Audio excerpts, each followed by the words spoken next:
Faz 3 meses que a Natália começou no novo emprego.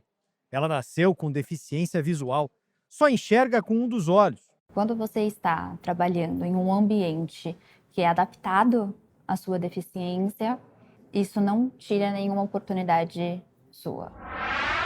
Eu fiz questão que você ouvisse esse relato, relato da Natália Mayumi, que descobriu numa palestra no trabalho, imagine, que se enquadrava como PCD, como pessoa com deficiência. Ela é hoje analista de marketing e conseguiu um emprego, mas essa não é a realidade da maior parte desse grupo de trabalhadores, né? Mais da metade dos PCDs no Brasil estão fora do mercado de trabalho. Isso acontece mesmo com a existência de uma lei, a lei de cotas, que obriga empresas a reservarem vagas a esse público. Por isso, o JR 15 Minutos quer ouvir você e quer entender melhor esse cenário, para saber como é que as empresas podem transformar a inclusão em realidade. Eu estou aqui com a advogada Marcela Santaniello Buccelli, que é membro da Comissão de Direitos da Pessoa com Deficiência da OAB São Paulo. Bem-vinda, doutora Marcela. Obrigada pelo convite. Doutora, antes de a gente aprofundar esse tema, eu queria que você explicasse como é que é feito o cálculo da lei de cotas.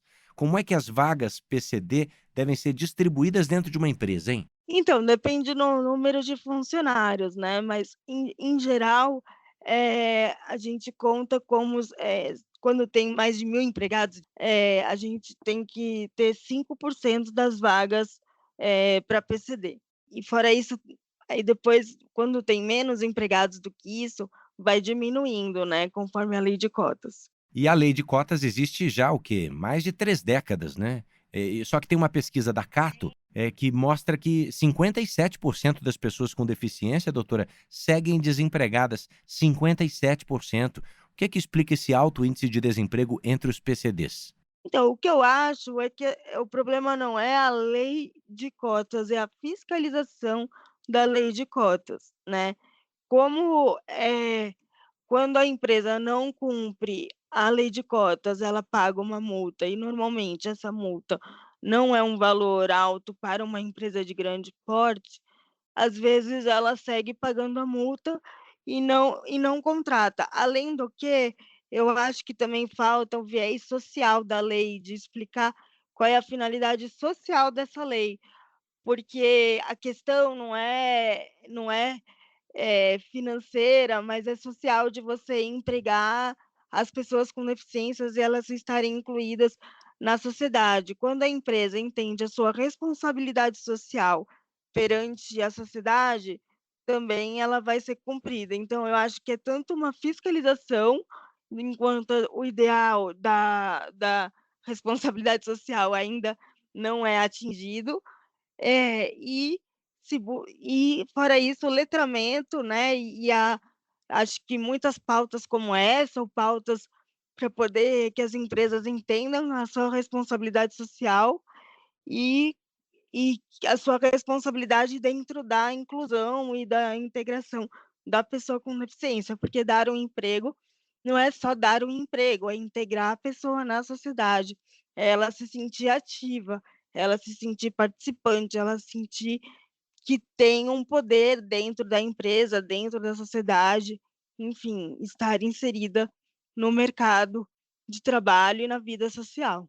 A pesquisa está mostrando, doutora Marcela, que 38% dos pesquisados disseram também sofrer com uma falta de laudo médico ou de certificado do INSS para comprovar a deficiência, ou seja, para poder ser amparado pela lei.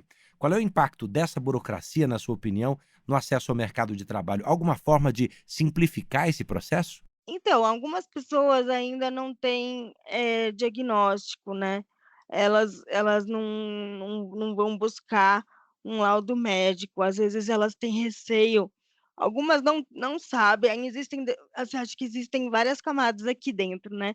Tem as pessoas com deficiência oculta, que ainda não tem esse diagnóstico, então não tem, consequentemente, um laudo médico. Existe as pessoas que têm o diagnóstico, mas elas não têm o laudo, porque elas têm medo de ter esse laudo e apresentar esse laudo e ser taxada. Tem muitas pessoas com medo da lei de cotas, com medo que a lei de cotas, ao invés de ajudar, vai estigmatizar, né. Então eu acho que esse é o problema. Mas eu acho que também porque eu acho que é o que eu falei, né, a divulgação, o letramento da lei de cotas serve tanto para a empresa como para as pessoas com deficiência. As pessoas com deficiência têm que entender também que participar da lei de cotas não é algo ruim. Eu entrei, né, também dando um testemunho pessoal, eu entrei pela lei de cotas, né, aqui na empresa eu trabalho no além da comissão da OAB, né, que que por quem eu estou representando, eu trabalho no Banco BTG Pactual. E eu trabalho há 11 anos, né, então eu estou inserida, eu sou a pequena porcentagem que está inserida, né, no mercado de trabalho. Eu entrei pela lei de cotas. E foi muito me apresentei assim, com laudo médico, com tudo, e assim, eu queria explicar que isso nunca me estigmatizou, ao contrário, foi somente, uma formalidade para entrar, uma oportunidade de emprego, e a empresa aqui, eu posso falar, me deu todas as oportunidades para eu participar, como qualquer outro empregado. Eu nunca tive, nada mais por ser PCD, nenhuma vantagem e nenhuma desvantagem. Eu não tive esse problema, então eu estou dando esse exemplo para mostrar que não é um problema você apresentar o laudo, né. Eu acho que tem muita gente que tem medo do laudo. É importante correr atrás, né, e se armar com esse laudo para um pontapé inicial numa carreira. Exatamente. E além disso, eu acho que o diagnóstico também é importante. Hoje em dia está tendo bastante gente com diagnóstico tardio, e é importante a pessoa entender, às vezes as dificuldades que ela tem uma explicação. Como é que está sendo travar o preconceito, agora falando pela sua representação na OAB, em tantos locais de trabalho? Como é que o que que a legislação, doutora Marcela, fala sobre esses preconceitos no trabalho para pessoas que são PCDs? Então, eu acho que o preconceito ele não é infelizmente é uma realidade que a gente ainda tem que lidar, não dá para falar que ela não existe, mas eu entendo que ela não é só no emprego, né, ainda a gente vive numa sociedade preconceituosa, vive numa sociedade com, discriminação, né, todos os grupos minoritários e as pessoas com deficiência estão inseridas aqui. Eh, e eu acho que, infelizmente, como a gente tem que lidar com isso, né, acho que tem que ter mais uma vez, né, uma consultoria, né, dentro das empresas que quando você vai contratar uma pessoa com deficiência, não é, como eu falei, não é só o contrato, é entender essa responsabilidade e entender a inclusão que vai ser feita. É você trabalhar para que uma equipe esteja preparada, os gestores estejam preparados, né, então tem que ter um preparo de RH, o RH preparar a área, preparar a equipe para receber essa pessoa, saber por isso que é importante ter sim o laudo, ter o diagnóstico, as pessoas saberem.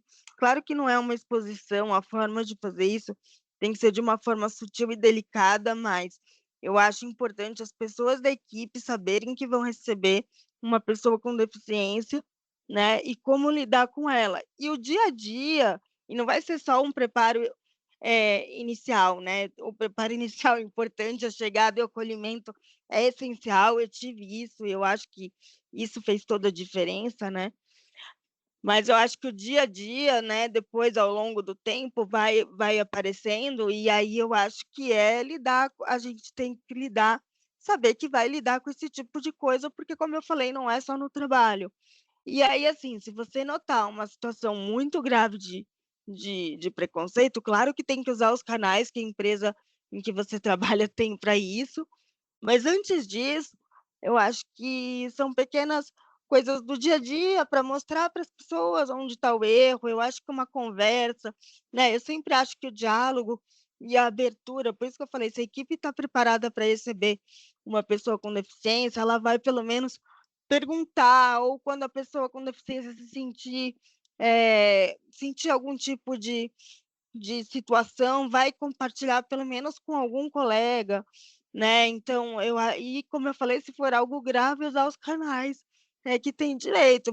Se a pessoa se arma com diálogo, com transparência, né, se apoia em algumas pessoas mais próximas, tenho certeza que dá para passar por isso, ou pelo menos sofrer menos e se fazer respeitar, né, Marcela? Exatamente. Bom, a senhora fez uma crítica mais cedo sobre a fiscalização ao cumprimento da lei de cotas. O Estado tem estrutura suficiente para garantir que as empresas cumpram essa obrigação, doutora? Fiscalização, ela tem que ser feita pelo Ministério Público ou pelos órgãos administrativos. De novo, a questão da da inclusão ainda não está disseminada, talvez nem para os órgãos competentes para isso, né, da importância e relevância. Hoje a gente tem a promotoria, tem a da pessoa com deficiência para fazer essa fiscalização, tem a defensoria pública que também está engajada nisso, né, as pessoas com deficiência podem buscar esses órgãos, a comissão da OAB também tá a par para isso, né, mas ainda são poucos órgãos, acho que ainda a gente precisa crescer para ter isso, né. Mas eu acho que tem sim, respondendo a sua pergunta, é como fazer isso. Eu acho que o que falta é iniciativa ainda, né, então acho que essa palavra, nós vamos dar iniciativa, porque eu acho que a iniciativa vai crescer conforme disseminar a importância da inclusão da pessoa com deficiência no mercado, na sociedade, né, desde a educação, né. Enquanto não tiver educação, e a formação, né, a qualificação, né, fica difícil ter o emprego também, né, um emprego de qualidade, enfim, nas áreas e tudo mais, porque você também tem que estar qualificado. Então, não acho que é só um problema de mão de obra qualificada, eu acho que existem pessoas qualificadas que ainda não estão trabalhando, infelizmente, mas eu acho que também ainda falta formação, educação, sabe. Eu acho que ainda se discute, ainda tem gente num retrocesso de educação especial, onde, já se sabe que, né, a posição da comissão, a minha posição e acho que a posição da maior parte das pessoas com deficiência que atingem, né, eh, o mercado, é que a inclusão desde a escola que faz a diferença, sabe. Eu queria aproveitar para lhe fazer uma última pergunta. A gente conheceu aqui nesse podcast muitas das suas habilidades. Conta para quem te ouviu durante esses 15 minutos qual a sua deficiência. É verdade, né, eu nem falei.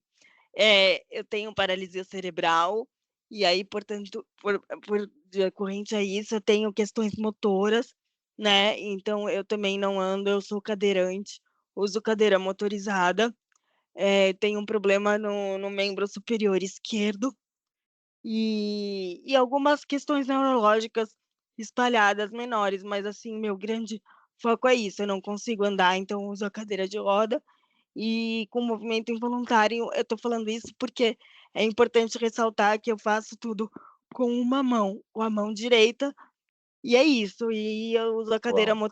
motorizada para me locomover. Olha, o seu raciocínio, a sua força de explicação, aí o seu conhecimento superam em muito, demais mesmo, as suas deficiências. Quero agradecer demais a doutora Marcela Santaniello Buccelli, da Comissão de Direitos da Pessoa com Deficiência da OAB São Paulo. Até a próxima, doutora Marcela. Muito obrigada pelo convite mais uma vez.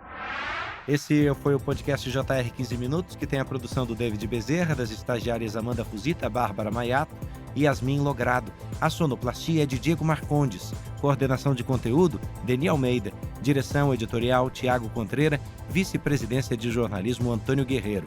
Você pode acompanhar o nosso 15 Minutos lá no portal r7.com, nas redes sociais do JR, e é que nem pão quentinho toda manhã no seu tocador de podcast predileto. Eu te aguardo no próximo assunto. Bora para a próxima.